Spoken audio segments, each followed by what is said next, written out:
Well, hello, my little snowflakes. It's Mr. Maltzby.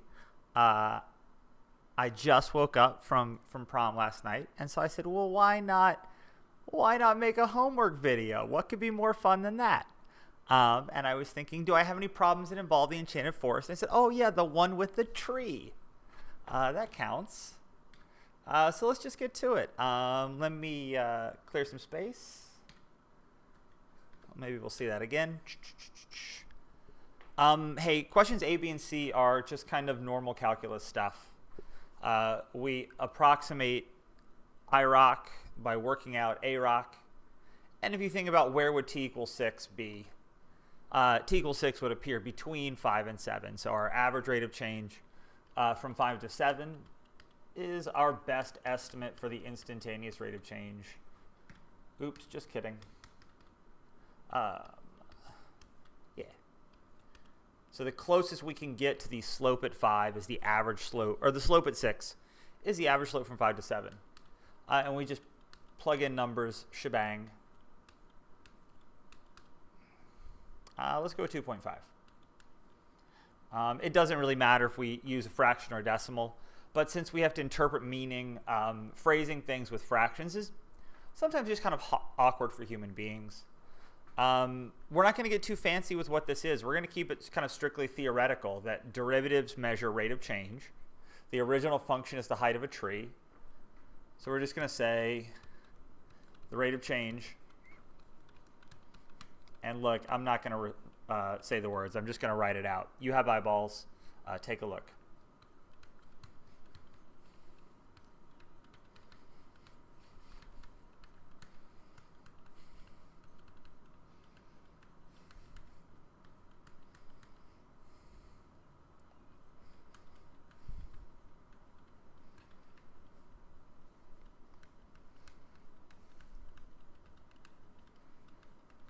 I definitely didn't spell that word right, but I'm not going back.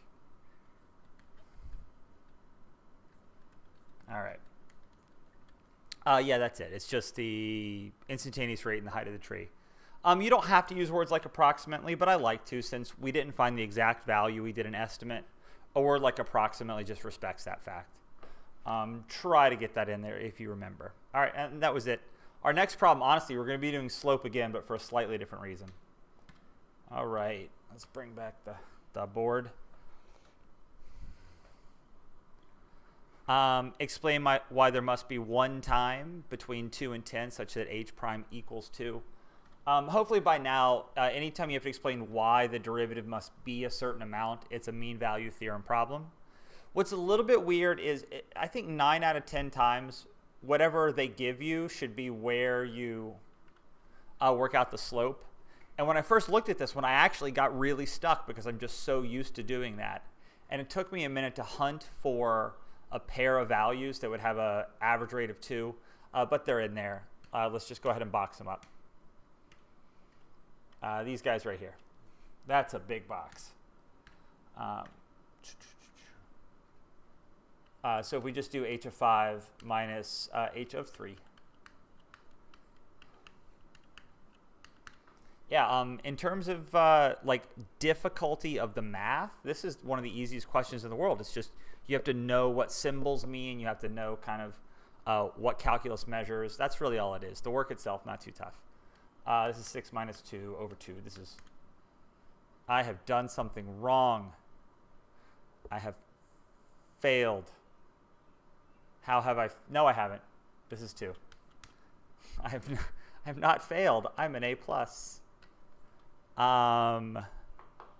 Yeah, and why is this true? Remember, the important qualifier for mean value theorem is differentiable. They use the word, you don't have to say twice because we're just talking about the first derivative, but because h, capital H, is differentiable,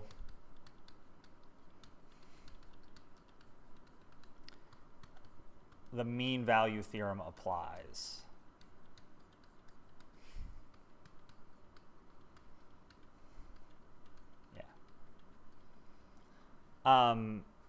If you don't use the words mean value theorem, you just have to explain what the mean value theorem is, which is if a function is differentiable, whatever the average rate of change, the instantaneous rate of change will equal that somewhere. If you don't say MVT, you got to write out that longer sentence. And that's the deal with that. Hey, next one, once again, we're just kind of doing some basic third grade math, but just recognizing what approach is required. So let's try it this way. Let's go over top. Is that going to work? No, that's not going to work.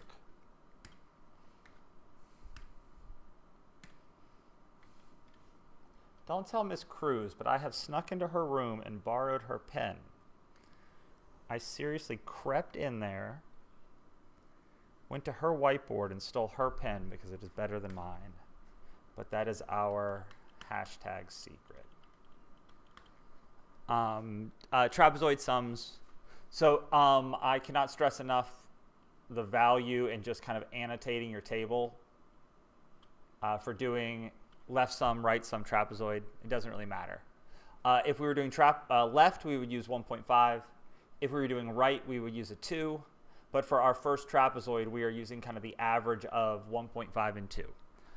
These are simple enough that I'm not going to show the work for average. You're just going to have to deal with it. For example, the middle of 1.5 and 2 is 1.75. So that first rectangle is 1 wide. It's 1.75 tall. The next rectangle, or really the next trapezoid, is 2 wide, and the average of 2 and 6 is 4. So it's 2 wide, it's 4 tall. Trapezoid number 3 is also 2 wide, and the average of 6 and 11 is 8.5.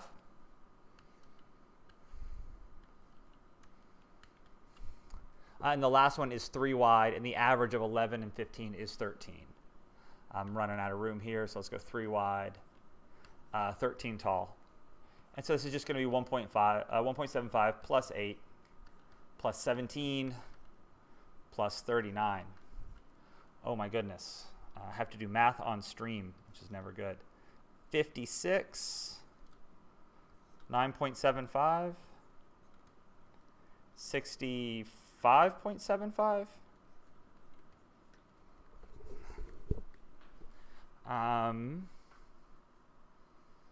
Yeah. We're actually not done with the question. We've done a trapezoidal sum. And I wish I kind of said this at the beginning, but whatever. We have to find average height. So in other words, anytime we see average, we're either doing average rate of change or average value. Obviously, we've already done lots of average rate of change in A and B, so this is an average value problem. So the average height of the tree over the time is really 1 over 10 minus 2 integral from 2 to 10 h of t dt. What we have done here is used a trapezoid sum just to estimate the value of the integral. So it's really 1/8 of 65.75. And I don't really know how much kind of common denominator math you have to do for this. But really, to get 0.75 into a whole number, you have to multiply by 4. Like 0.75 times 4 is 3. That's your nearest whole number. So when you multiply each term or each factor of the product by 4, you get 263 for 65.75 times 4, and you get 32 for 8. I kind of think you're probably fine here. I really do. Looking at the scoring rubric, you get 1 point for doing the trapezoidal sum, and you get 1 point for applying the average value formula. So I don't really think the format of your final answer is something they're going to make or break you on. All right. Yeah, but always be on the lookout for the word average. Average is either average rate of change or average value. Obviously, this was an average value problem, so let's not forget our coefficient. And hey, last one, and kind of the reason I picked this one, this is the one that's got a little bit of effort required. Just because at first, it maybe just seems like a basic derivative question, but it's actually a implicit differentiation or a related rates problem, or kind of something along those lines. It's kind of a little bit of both. The height of the tree can be modeled by this function where x is the diameter of the base of the tree. So we got to point out up in this example, the independent variable was t, it was time, it was the years. In this problem, x is not the years, x is the diameter. So using the diameter to calculate the height of the tree instead of using how old the tree is to calculate the height of the tree. When the tree is 50 meters tall, the diameter of the base is increasing at this rate. According to the model, what is the rate of change in the height of tree with respect to time in meters per year? Okay. So it says according to the model, so we know we got to do something with this. And it says rate of change. So if this is an amount and we want a rate, we got to do a derivative. So first let's just work out g prime of x. And this is for the most part going to be low d high minus high d low over low low. But along the way there's going to be a twist. So low is 1 plus x. D high is not 100. D high is 100 dx dt. So this is where we have to look. We're trying to find with respect to time. So we're saying time is the independent variable. When you differentiate with respect to time, anything that's not a t gets implicit differentiation. Usually we think of y's, right? Like if we see, oops, just kidding. If we see y squared, we think, okay, the derivative for that is supposed to be 2y dy dt. Usually that's something we apply to letters more often used for a dependent variable. Well, in this case, if it's with respect to time, we got to treat x just like we treat y. We got to treat it as a dependent variable. So that's what's going on there.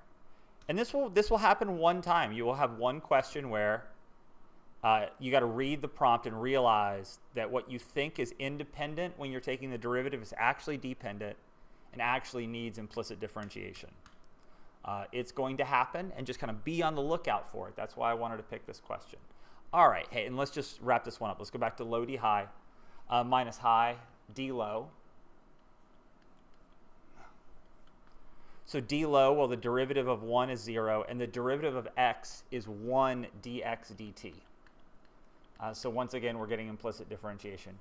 Over low low, so low low doesn't require any derivative, so it doesn't require anything fancy. And let's express low low as squared. Now all we need to do is make substitutions and solves. So when the tree is 50 meters tall, the diameter of the tree is increasing at 0.03. When the tree is 50 meters tall. So we're not going to plug 50 in for x.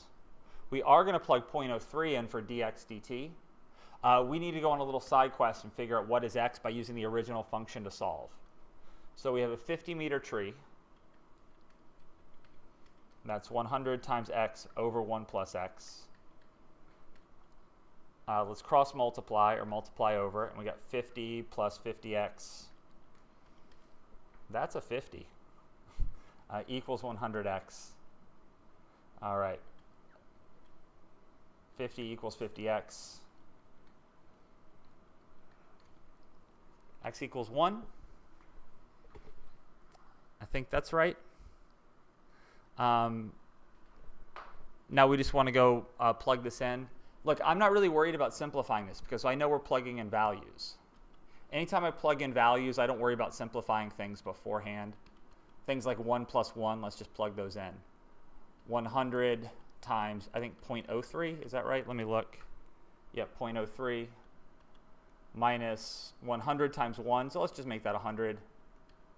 0.03 times 0.03 over, hey, 1 plus 1 squared. All right, let's do a little simplify. We got 2 times, let's go ahead and move the decimal place here. So multiplying by 100 moves the decimal place 2 places. So 2 times 3 minus, okay, 100 times 0.03 moves the decimal 2 places times 3. The bottom is 4. 6 minus 3 is 3. This is 3/4.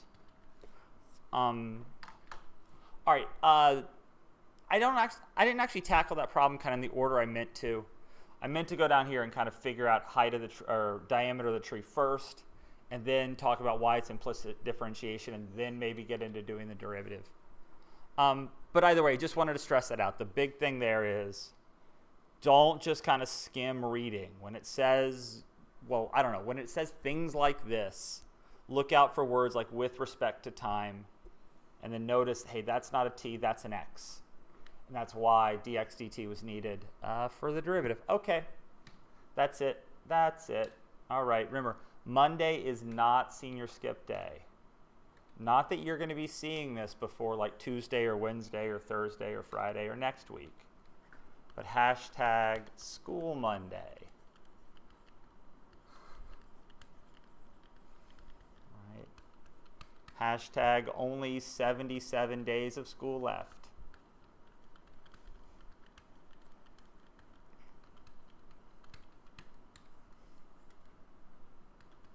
That's a heart. All right. Bye, guys.